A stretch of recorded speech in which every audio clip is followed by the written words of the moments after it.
Steve Adubato. This is Think Tank. We've been bringing in members of the congressional delegation in New Jersey, as well as our two United States senators, talk about national issues and their impact on the state. We have United States Congressman Tom Malinowski, the 7th Congressional District, which is where? It is Short Hills, Westfield, Cranford. You're not doing every town, right? There's 75, I could. Okay, what counties? The suburban towns of Union County, and then go all the way west through Somerset County, Hunterdon County, Phillipsburg, and Warren County. It's one of the biggest districts by geographic area in New Jersey, mostly suburban, rural, diverse, interesting.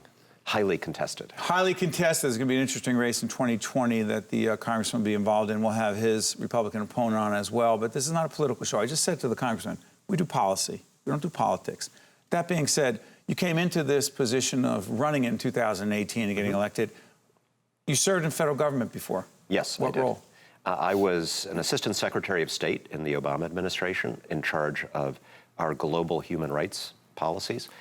Before that, I served in the Clinton administration. I was his chief foreign policy speechwriter, riding around with him all around the world, helping him speak for America. Congressman, what's your greatest concern about the Trump administration's handling of intelligence, national security issues? My greatest concern is that the president is using his powers to defend our country to protect himself.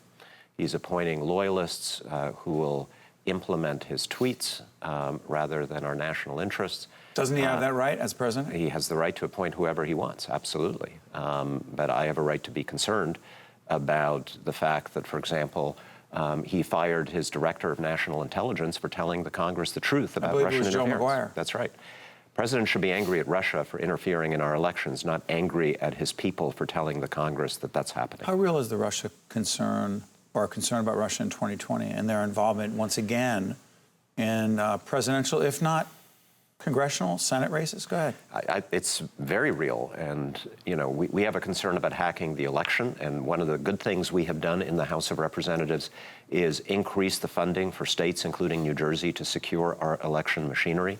But I'm also worried about Russians and others hacking our brains. It's the propaganda. It's the weaponization of social media to divide Americans against each other. And that's what we have to be vigilant against. Before we talk about transportation, a huge issue, infrastructure, a huge issue in the New York, New Jersey region. Biggest lesson or takeaway from the impeachment hearings around the president, where the House voted to impeach and the Senate voted to acquit?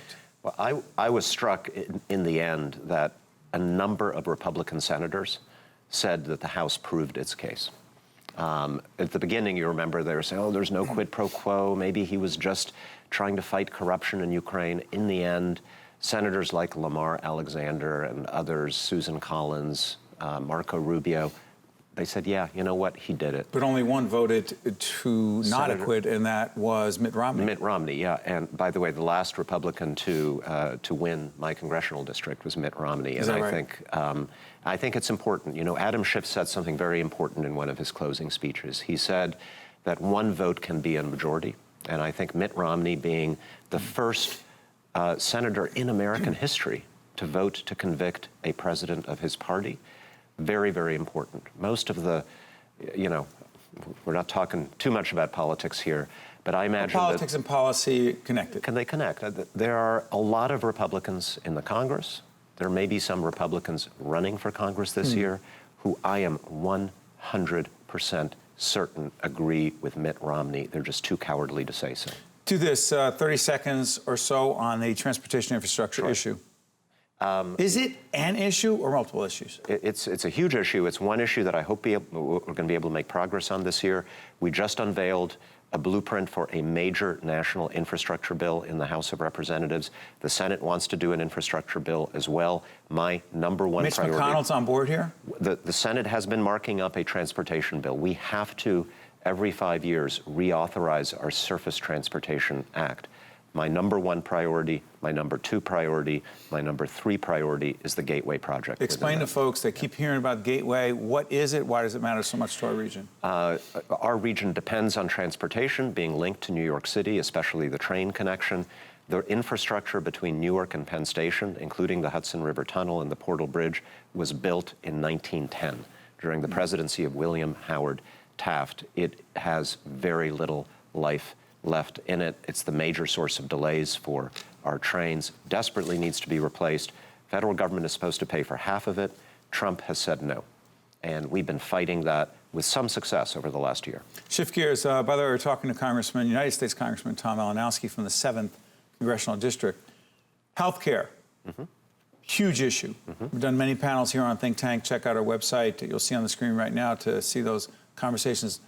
The president and his administration doing what as it relates to the Affordable Care Act, A, and B, jump into pharmaceutical drug costs? So the president and the administration are in court, in federal court, as we speak, trying to do what they failed to do in the Congress. Is that the Texas case? To repeal the Affordable Care Act, or to strike it down. What does that have to do with Texas? It's complicated, but Texas basically sued to strike down the Affordable Care Act. Okay, so we go to the, and the administration weighed in on behalf of Texas. Court. What would the Supreme Court be deciding on? Whether it's constitutional or not? They would be deciding on whether it's constitutional, because the Republican Congress already got rid of the individual mandate, which was the tax, so to speak, that was part of the Affordable Care Act. There was another Supreme Court decision which upheld. I complicated things, not the Congress. I'm sorry about that. But what do New Jerseyans and the folks in the region need to know about what's going on right now? The bottom line is the administration is trying to basically repeal through the courts the Affordable Care Act with no replacement. President Trump has said, I won't tell you what the replacement is unless you reelect me. That's incredibly irresponsible. The American people rejected that overwhelmingly in the 2018 midterm elections. We need to build upon and improve the Affordable Care Act. I think we can do that by adding a public option, giving every American the freedom to buy into a public system like Medicare. The Trump administration wants to get rid of it. Are you for Medicare for all or Medicare for those who want it? For those who want it. I think, look, Americans like freedom, Americans like choice. I don't want to take away people's private health insurance. I want a system where there's a public option competing with private health insurance. Congressman Tom Malinowski with us right now. Fighting domestic terrorism, go. 2017, for whatever reason, the Trump administration eliminated virtually all of the funding at the Department of Homeland Security to fight domestic terrorism. And domestic terrorism right now is almost entirely white nationalism, white supremacy, neo-Nazi groups responsible for virtually 100% of the deadly terrorist attacks in the United States in the last 2 years. All that funding was cut. I led an effort in the House in the last several months to restore it. In the budget that we passed, President Trump signed, it was fully restored. That's one of the achievements I'm most proud of in my first year in office. Hopefully we've been putting up the congressman's website so folks can find out more from his office about what he's involved in. United States Congressman Tom Malinowski from the 7th Congressional District. How many towns again? 75. And how many counties? We have 6. Complex stuff. Yeah. Thank you, Congressman. Appreciate it. I'm Steve Adubato. This is Think Tank, and we'll be right back. Think Tank with Steve Adubato has been a production of the Caucus Educational Corporation. Funding has been provided by Gibbons PC, Hackensack Meridian Health, Seton Hall University, the New Jersey Education Association, Wells Fargo, NJM Insurance Group, International Union of Operating Engineers, Local 825, Choose New Jersey, IBEW Local 102, and by these public-spirited organizations, individuals, and associations committed to informing New Jersey citizens about the important issues facing the Garden State, and by Employers Association of New Jersey. Promotional support provided by Insider NJ, and by ROI NJ.